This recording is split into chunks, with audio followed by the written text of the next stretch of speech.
Friends, இப்போ வந்து விவசாய வேலை ஆரம்பித்தாச்சு. இப்போ தான் நாற்று நட்டு முடித்தோம்.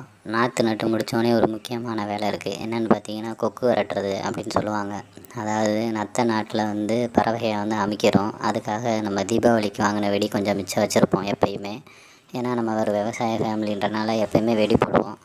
அதுக்காக அந்த வெடியை மிச்சம் வச்சு நாற்று நட்டதுக்கப்புறம் ஒரு 3 நாள் போகணும். காலையிலையும் சாயங்காலம் போய் நம்ம வெடி போடணும். நம்ம வெடி போடும்போது அந்த பறவைகள் எல்லாம் போகும். அங்கே பாருங்கள், வெடி போட்டோன்னே எப்படி பறந்து போகுதுன்னு.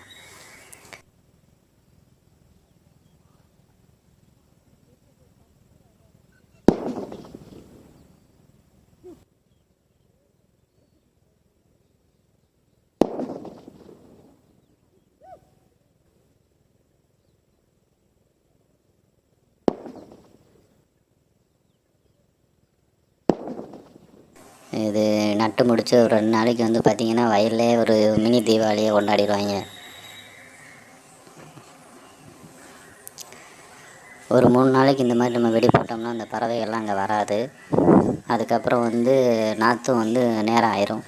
நேரம் ஆனதுக்கப்புறம் அதில் பறவைகள் உள்ளே புகுந்தாலும் அது ஒரு டேமேஜ் ஆகாது. இப்படி தான் விவசாயம் பண்ணும்போதெல்லாம் இப்படி தான் நம்ம ஒரு குறிப்பிட்ட காலகட்டத்துக்கு இப்படி பண்ணணும். இந்த மாதிரி நிறைய பேர் வந்து நம்மளோட வெடி போடுவாங்க. அவங்கவுங்க வயலில் வந்து கொக்கு விரட்டுவாங்க. அப்படின்றனால சுற்றி சரௌண்டிங்கில் எல்லாருமே வெடி போடுறதுனால பறவைகள் வந்து ஒரு 3 நாளைக்கு வராது. அதுக்கப்புறம் அது நார்மலாக வர ஆரம்பிச்சிடும். அவ்வளோதான், வெடி போட்டு முடித்தாச்சு. பொழுதும் போயிடுச்சு. இன்றைக்கி கிளம்பலாம்.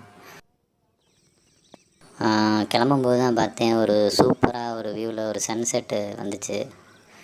அதை பார்த்துக்கிட்டே பார்த்தேன். வயலெல்லாம் எல்லோரும் காலி ஆகிட்டாங்க. நான் ஒரு ஆள் தான் இருந்தேன்.